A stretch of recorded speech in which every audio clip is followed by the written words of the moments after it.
Hello, আশা করি সবাই অনেক অনেক অনেক ভালো আছেন। আবারও চলে আসছি টাঙ্গুয়ার হাওরে। ওই যে আমার পেছনে হচ্ছে টাঙ্গুয়ার হাওরের ওয়াচ টাওয়ার। এই সিজনে দ্বিতীয়বারের মতো চলে আসছি আমার সেই প্রিয় হাওর বিলাসে করে। আর চলেন আমরা হাওরে ভাসতে থাকি, নতুন করে হাওরটা দেখতে থাকি আর কথা বলতে থাকি। আমরা ময়মনসিংহ পেরিয়ে নেত্রকোনা শহরে পৌঁছাই সকাল 7টায়। তারপর নেত্রকোনা থেকে মোহনগঞ্জ পেরিয়ে এই মধ্যনগর ফেরিঘাটে চলে আসি সকাল 8:30টার মধ্যেই। আমাদের নৌকা মধ্যনগর ফেরিঘাটে নোঙর করা ছিল। ঢাকা থেকে মোহনগঞ্জগামী হাওর এক্সপ্রেস ট্রেনে চড়ে মাত্র 190 টাকায় কীভাবে এই মধ্যনগর পর্যন্ত আসা যায় তার বিস্তারিত ভিডিও আমার চ্যানেলে পাবেন। আমি ডেসক্রিপশানে লিঙ্ক দিয়ে দিচ্ছি। যদিও এই পথটা সম্পর্কে অনেকেই জানে না, কিন্তু টাঙ্গুয়ার হাওরে যদি ট্রেনে চড়ে একদম কম খরচে কেউ আসতে চান তাহলে এই পথে আসতে পারেন। এই মধ্যনগর থেকেই টাঙ্গুয়ার হাওর শুরু। যাক, নৌকাতে উঠে প্রথমেই ডিম খিচুড়ি দিয়ে সকালের নাস্তাটা সেরে নিলাম। এবার চারদিকে পানি বেষ্টিত দ্বীপের মতো এই মধ্যনগর পেরিয়ে হাওরের গভীরে ভেসে চলা শুরু।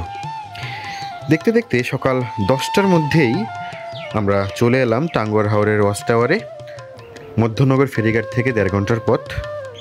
চলুন এই মেঘলা দিনে পুরোনো হাওরটা নতুন রূপে দেখে আসি।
দুপুরে খাওয়ার জন্য হাঁস রান্নার প্রস্তুতি চলছে।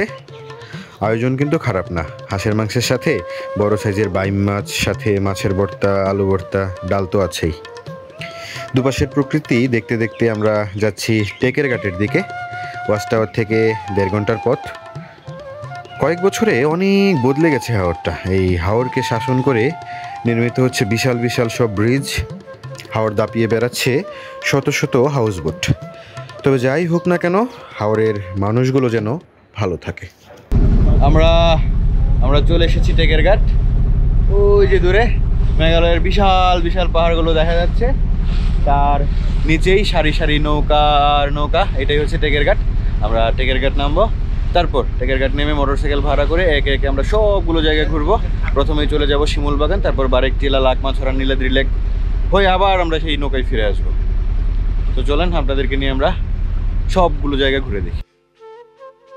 দুপুর 12টা বাজে। বাংলার কাশ্মীর এই টেকের ঘাটের পাশেই অপূর্ব নীলাদ্রি লেক। 300 টাকায় সারাদিনের জন্য মোটরসাইকেল ভাড়া করে নিলাম। এই মোটরসাইকেলে চড়েই আপনাদেরকে নিয়ে সবগুলো জায়গা ঘুরে দেখব। নীলাদ্রি লেক পেরিয়ে আমাদের গন্তব্য শিমুল বাগান। সব ঘোরা শেষ করে আপনাদেরকে পড়ন্ত বিকেলে এই লেকটা দেখাবো।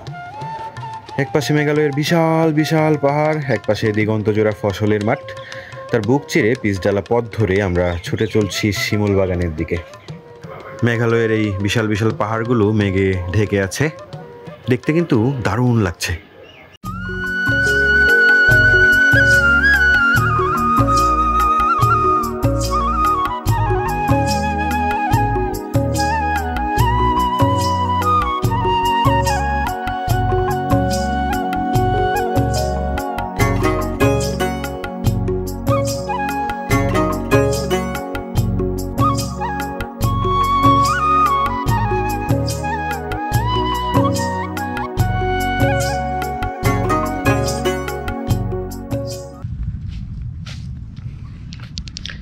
আমরা চলে আসছি শিমুল বাগানে। এটা একটা প্রাইভেট প্রপার্টি, আপনার 30 টাকার টিকিট কেটে ভিতরটা আপনি ঘুরতে পারবেন। তার পাশ দিয়ে হচ্ছে এই যে জাদুকাটা নদী, আর তার পেছনে হচ্ছে মেঘালয়ের বিশাল বিশাল পাহাড়। চমৎকার একটা জায়গা, একটা বিকেল কাটানোর মতো সুন্দর জায়গা। তো আজকে শিমুল বাগান পুরোটাই ফাঁকা, আশেপাশে কেউ নেই, দেখেন কেউ নেই। আমার পিছু পিছু এই যে ঘোড়া নিয়ে ছুটছে, আমি ঘোড়াতে চড়বো না, পায়ে হেঁটে দেখবো। চলুন আপনাদেরকে জাদুকাটা নদীর পাশে এই শিমুল বাগানটার একটা ড্রোন ভিউ দেখানোর চেষ্টা করি আমি। আশা করি আপনাদের ভালো লাগবে।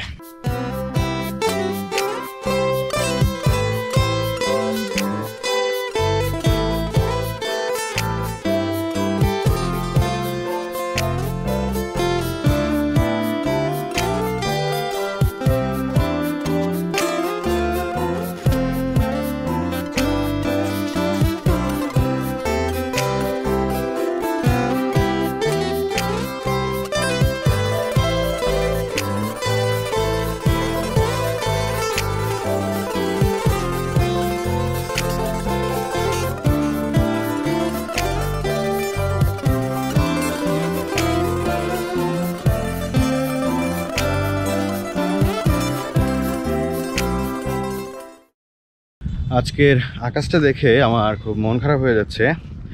মেঘলা আকাশ, পেছনের এত সুন্দর পাহাড়গুলো আর জাদুকাটা নদীটা কিছুই দেখতে পাচ্ছি না।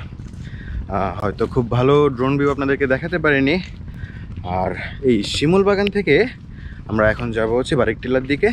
দেখা যায় এখান থেকে ওই যে টিলাটা দেখা যাচ্ছে না, ওইটাই বারেক টিলা। আমরা মোটর সাইকেলে যাবো, হয়তো 5 মিনিট লাগবে। আমরা চলে আসছি বারেক টিলা। বারেক টিলার ওই পাশে তো ওই যে মেঘালয়ের বিশাল বিশাল পাহাড়, আর আরেক পাশে জাদুকাটা নদী। বাংলাদেশের অন্যতম সুন্দর একটা নদী এই জাদুকাটা নদী। দেখি এই জায়গার কিছু সিনেমেটিক শট, কিছু এরিয়াল শট নেওয়ার চেষ্টা করব। আশা করি আপনাদের ভালো লাগবে।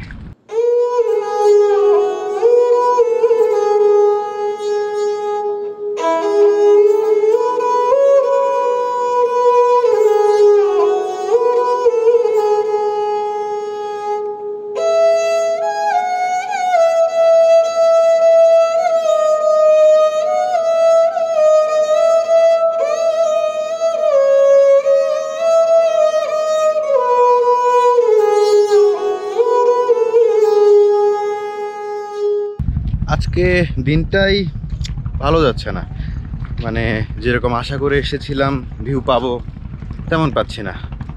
এই বারেক টিলার উপরে এসেও আবহাওয়া খারাপ থাকায় পেছনের পাহাড়গুলো দেখা যাচ্ছে না। আর পেছনের পাহাড়গুলো যদি না দেখা যায় তাহলে সেই নদীর সৌন্দর্যটা, প্রকৃত সৌন্দর্যটা আসলে উপভোগ করা যায় না। মনটা একটু খারাপ।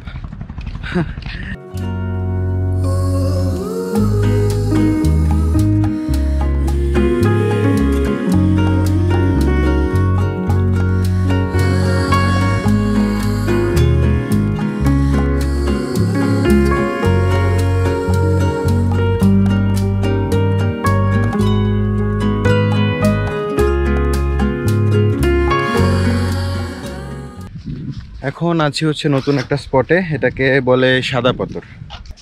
প্রচুর সাদা পাথর আশেপাশে, এই জন্য এলাকাটার নাম হচ্ছে সাদা পাথর।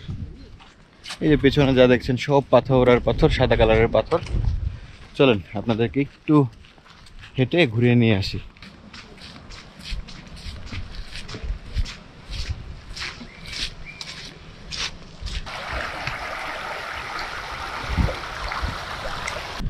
দেখি এখানে একটু কিছু ড্রোন শট নেওয়া যায় কিনা। কেমন লাগবে দেখার পরেই বোঝা যাবে আসলে। চলেন।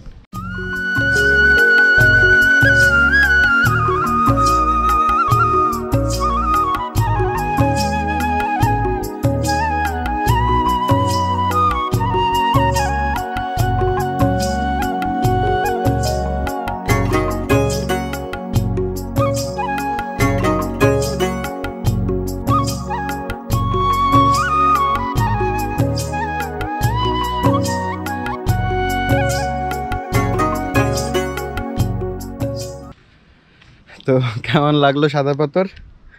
ভালোই লেগেছে। আর উপর থেকে সব কিছু দেখতে একটু অন্যরকম সুন্দরই লাগে।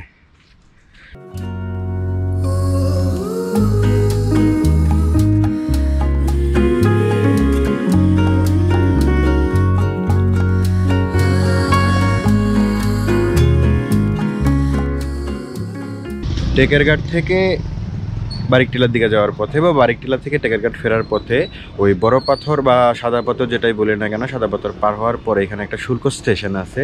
এটার নাম হচ্ছে আপনার বড়ছড়া। হ্যাঁ, বড়ছড়া স্থল শুল্ক স্টেশন। এই জায়গাটা কিন্তু দেখার মতো। এখানে যদি 5টা মিনিট দাঁড়িয়ে একটু দেখেন ভালো লাগবে, কারণ দুই পাশের ট্রাকগুলো দেখতে পাবেন। এক পাশে বাংলাদেশের ট্রাক, এক পাশে হচ্ছে ইন্ডিয়ার ট্রাক। আর এই দিক দিয়ে হচ্ছে মালামাল আনা নেওয়া করা হয়, এক্সপোর্ট ইম্পোর্ট করা হয়। ভালো ভালো ভালো একটা অভিজ্ঞতা।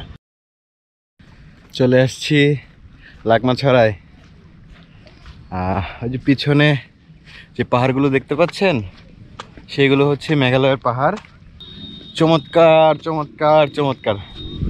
ওদিক থেকে ইন্ডিয়ার পাহাড় থেকে পানির একটা ফ্লো আছে। এই পানিটা খুবই শীতল, স্বচ্ছ পানি, গোসল করার জন্য একদম চমৎকার। এই টেকেরঘাট আসার পরে যেসব জায়গাগুলো আপনারা দেখবেন, তার মধ্যে লাকমাছড়াটা সেরা। চলেন আপনাদেরকে লাকমাছড়াটা দেখাই।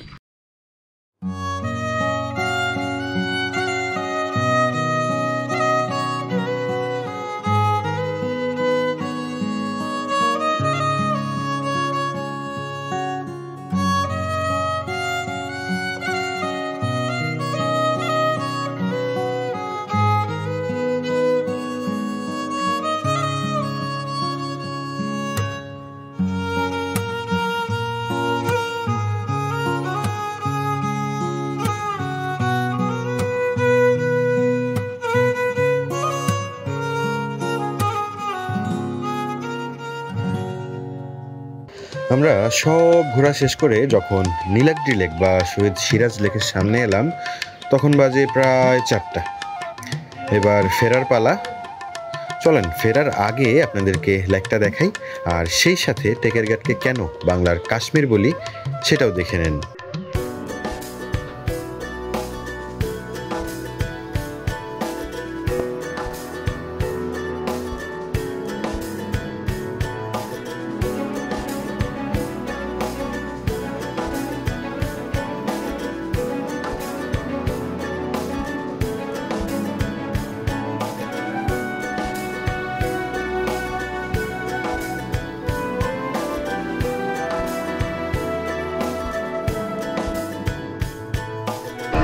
আমরা টেকেরঘাট থেকে এবার ফিরে যাচ্ছি।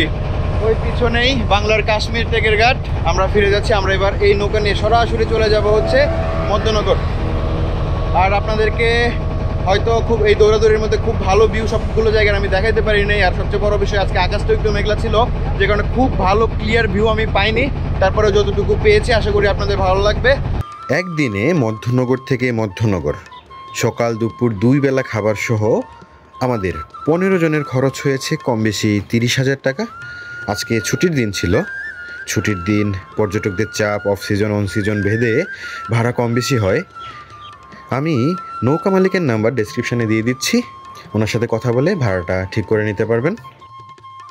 হাওরটা আমার কাছে সবচেয়ে সুন্দর লাগে ঠিক সন্ধে নামার আগে। নিজের চোখে দেখার বিকল্প সৃষ্টিকর্তা আমাদের দেননি। হালের এই ভিডিও ব্লগে হয়তো কিছুটা সৌন্দর্য দেখানো যায়, তবে প্রকৃত সৌন্দর্য উপলব্ধি করতে আপনাদেরকে সশরীরে আসতে হবে এখানে। তো সবাই অনেক অনেক অনেক ভালো থাকবেন। এই বছরের মতো হাওরে হয়তো আর আসা হবে না। সামনের পর্বে আপনাদেরকে নিয়ে পাহাড়ে যাওয়ার ইচ্ছা। আজকের মতো এখানেই বিদায় নিচ্ছি।